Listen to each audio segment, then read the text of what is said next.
get out of bed.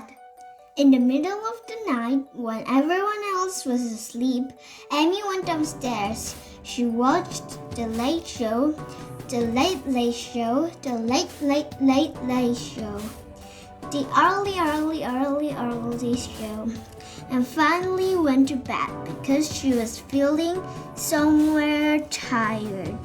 The next morning, everyone came to the breakfast table, except Amy. "Where is Amy?" said her father. "Where is Amy?" said her brother. "Amy is asleep," said her mother. "I have called her 5 times and she is still asleep." "What are we going to do?" "No problem," said her brother. "I can get her up." Amy's brother ran up the stairs and yelled as loudly as she could. "Amy!" Amy snored.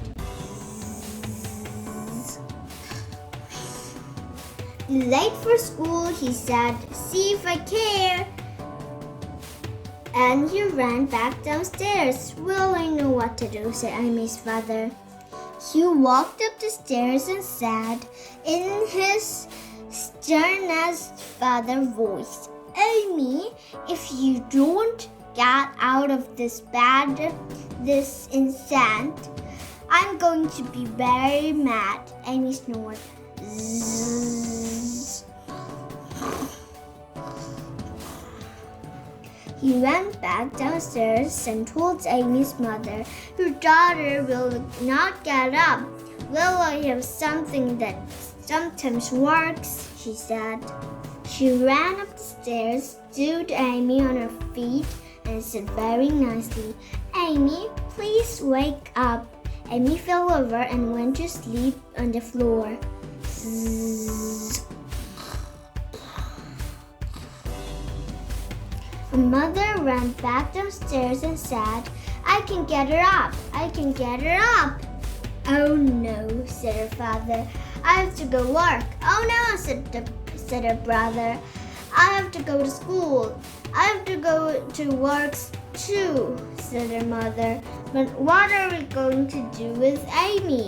"Let's take her to school in her bed," said her brother. Amy's mother and father looked at each other and said, "Good idea."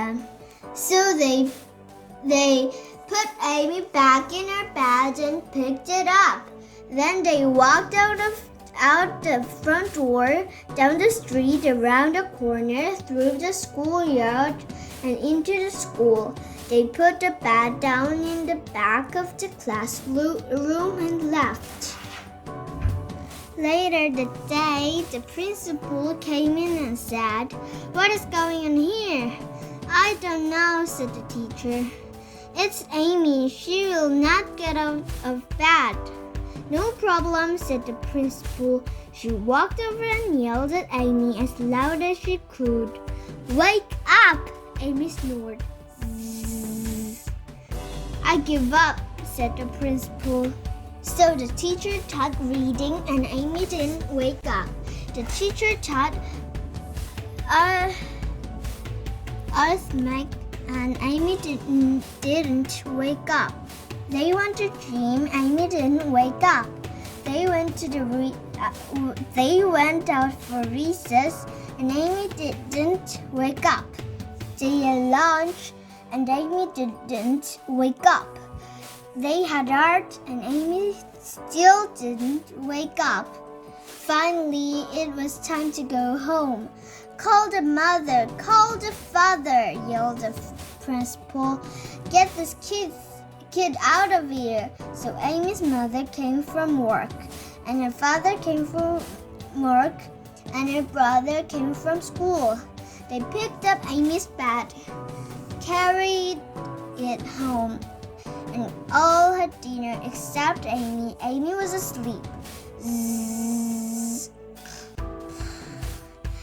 "If she never gets up," said her brother, "can I have a room?" But the next morning, Amy did get up.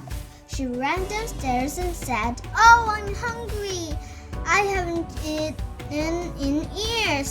"Nice to see you," said her mother. "Did you have a nice sleep?" Wonderful, said Amy, but I had strange dreams.